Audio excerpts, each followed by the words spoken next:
Hello friends, welcome back to my channel পারমিতার গল্পে তোমাদের সবাইকে স্বাগত। দেখো সকালে উঠে গেছে, কিন্তু মানে ঘুম ভেঙে গেছে, কিন্তু উঠতে ইচ্ছা করছে না। তো এখন উঠবো, উঠে নিচে যাব চা করতে, চা খাবো, তারপরে বাকি কাজ। আর এই দেখো মামুনি ওকে নিয়ে চলে গেছে নিচে। মামুনি ওই সেই জন্মদিনে এসেছিলো, মামুনি আছে, তোমাদের বলেছিলাম মামুনিরা থাকবে হয়তো 2-3 দিন। তো মামুনি বুনো দুজনে এখন নিচে গেছে, জিৎ বাজারে আছে। তো আমি এখন একা একা একটু শুয়ে আছি, তো ভাবলাম তোমাদের সাথে একটু কথা বলি। তো এই আমি এখন একটু উঠবো, চা খাবো, তারপরে কাজ করবো আর কি। কিন্তু উঠতে ইচ্ছা করছে না, মনে হচ্ছে একটু শুয়ে থাকি, একটু ঘুমিয়ে থাকি, এরকমই মনে হচ্ছে। আর দেখো ঠান্ডা লেগেছে, গলা বসে গেছে। মানে এই গরম, যা গরম পড়েছে, মানে বারবার করে ফ্রিজের জল খাওয়া হচ্ছে, তার মধ্যে তারপর আবার এসির মধ্যে বেশিক্ষণ থাকা হচ্ছে, গলা বসে গেছে পুরো। তো যাই হোক, চলো যাই, চা খাবো, চাটা করে নিয়ে আসি, তারপরে এসে তোমাদের সাথে আবার কথা বলবো। দেখো চলে এসছি আবার চা নিয়ে। এই দেখো এখানে 2 কাপ চা আমি খাবো, আর এই যে আমার বোন খাবো। একটু কথা বল। Good morning. তো যাই হোক, চাটা খাই, খেয়ে আবার ছেলের জন্য ওই খাবার তৈরি করতে হবে। চলো টাটা, এখনকার মতন টাটা, আমি ফিরে আসছি আবার কিছুক্ষণ পর। দেখো ফ্রেন্ডস, ওর খাবার রেডি করে খাবার খাইয়ে এই আসলাম। তার মধ্যে একটু ঘর ঝাড় দিয়ে নিয়েছি, কারণ আজকে আমাদের যে ঘর মোছা বাসন মাজার যে মাসি, উনি আসেনি। তো বাসনগুলো উনি কালকেই বলে গেছিলো আর কি। তো বাসনগুলো কালকেই মেজে রেখেছি, আর ঘর তো আর মুছিনি, তো শুধু ঝাড় দিলাম। তো উপর নিচ সব কিছু ঝাড় দেওয়া হয়ে গেল। এবার মাথায় একটু দেখো তেল দিয়েছি, এবার যাবো একটু শ্যাম্পু করব, স্নান করে নেব। তো চলো যাই, স্নান টান করি, তারপর আবার আসছি। তো ফ্রেন্ডস দেখো চলে এসছি আবার। ফ্যানটা একটু ছাড়ি, গরম খুব, এসি ছাড়া আছে, তারপর একটু ফ্যানটা ছেড়ে দিই, ওয়েট। হ্যাঁ, তো দেখো চলে এসছি আবার। সন্ধ্যেবেলা চাটা খাওয়া হয়ে গেছে। বিকেলে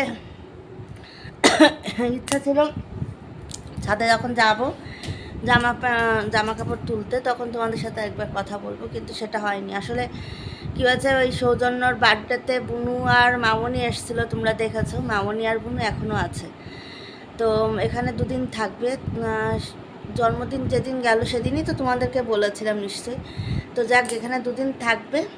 তা ওই অনেক দিন পরেই মামনি বুনু আসলো। আমিও দেখলে কিছুদিন আগেই আসলাম, তারপরও কথা তো অনেক কিছু জমে থাকে, তাই না? তো কথা বলতে বলতেই সময় চলে যায় আর কি। তো যাই হোক, এখন এই চাটা খেয়েছি, নিচ থেকেই চাটা খেয়ে আসলাম।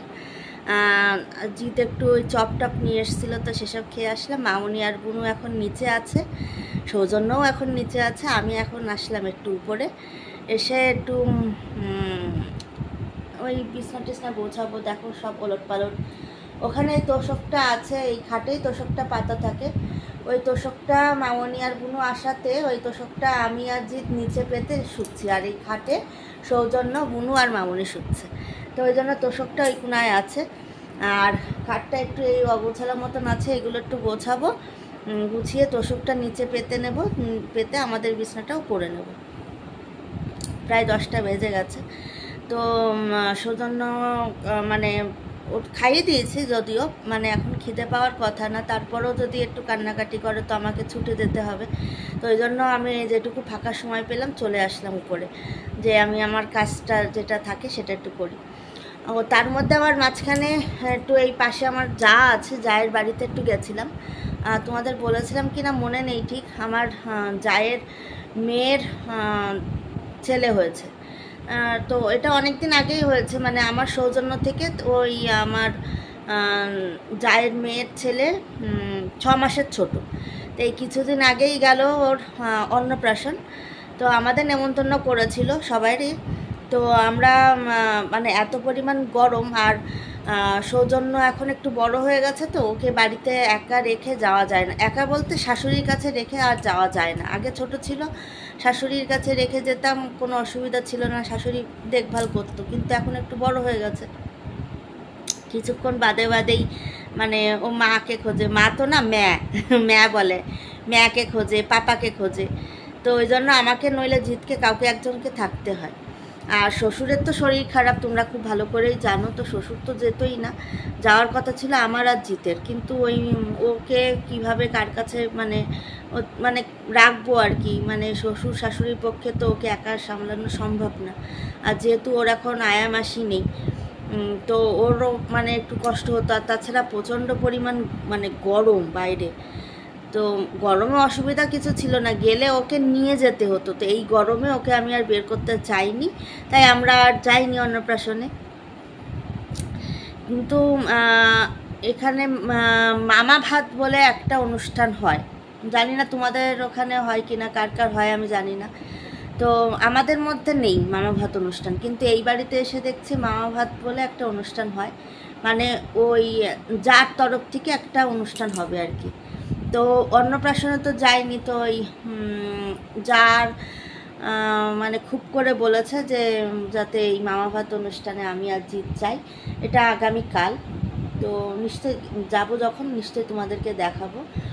তো ওই যেই গিফটটা ছিল, ওই মানে আমার ভাসুরজি বলে মনে হয়, আমি ঠিক জানি না নামটা, ওর ছেলের যে গিফটটা ছিল সেটা তো দেওয়া হয়নি। তো সেটা আমি আর শাশুড়ি মিলে গেছিলাম দিতে, এই তো পাশেই বাড়ি, তো গেছিলাম দিতে। তো এই কিছুক্ষণ আগেই আসলাম, চাটা খেয়েই গেছিলাম ওখানে, কিছুক্ষণ একটু মানে গল্প টল্প করলাম, করে এই কিছুক্ষণ আগে আসলাম, এসে আমি উপরে চলে আসলাম আর কি। তো এই হলো ঘটনা, মানে মামনি বুনু এসছে, ওদের সাথেই গল্প করছি। তারপরে এসব মানে এসব কারণে আর কি, মানে তোমাদের সাথে বেশি একটা কথা টথা বলতে পারছি না। আর তাছাড়া প্রচণ্ড গরম, তো গরমে পাগল হয়ে যাচ্ছি, সব থেকে বড়ো কথা এটা। তো যাই হোক, আমি একটু বিছনা টিছনা করি, করার পরে ডিনার করে বা ডিনার করার আগেই তোমাদের কাছে আমি ফিরে আসছি।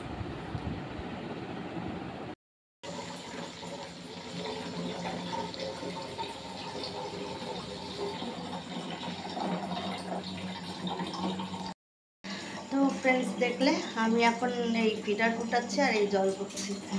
আমাদের ডিনার কমপ্লিট, তো আমি এই ফিডার ফুটিয়ে জল ভরে তারপরে উপরে যাব। তো ঠিক আছে, আর বেশিক্ষণ আমি থাকবো না। সবাই ভালো থেকো, সুস্থ থেকো, আর বেশি বেশি করে কমেন্ট করো, সাবস্ক্রাইবটা করে দিও, আর ভিডিওটা ভালো লাগলে লাইক করে দিও। প্রচণ্ড গরম, দেখো আমার মুখ ঘেমে পুরো জল। এখানে একটা ফ্যান আছে, কিন্তু ফ্যানটা এখন চালাতে পারছি না, যেহেতু ফ্যানটা চালালেই গ্যাসে হাওয়াটা লাগে, তখন গ্যাসটা মানে ভালো করে ইয়ে হয় না, জালটা ভালো হয় না। তো ঠিক আছে, অনেক রাত হয়ে গেছে, 1টা বাজে প্রায়। তো আমি আর বেশিক্ষণ থাকবো না, আজকের মতন টাটা। ফিরে আসছি আবার কাল নতুন একটা ভিডিও নিয়ে। Tata, good night.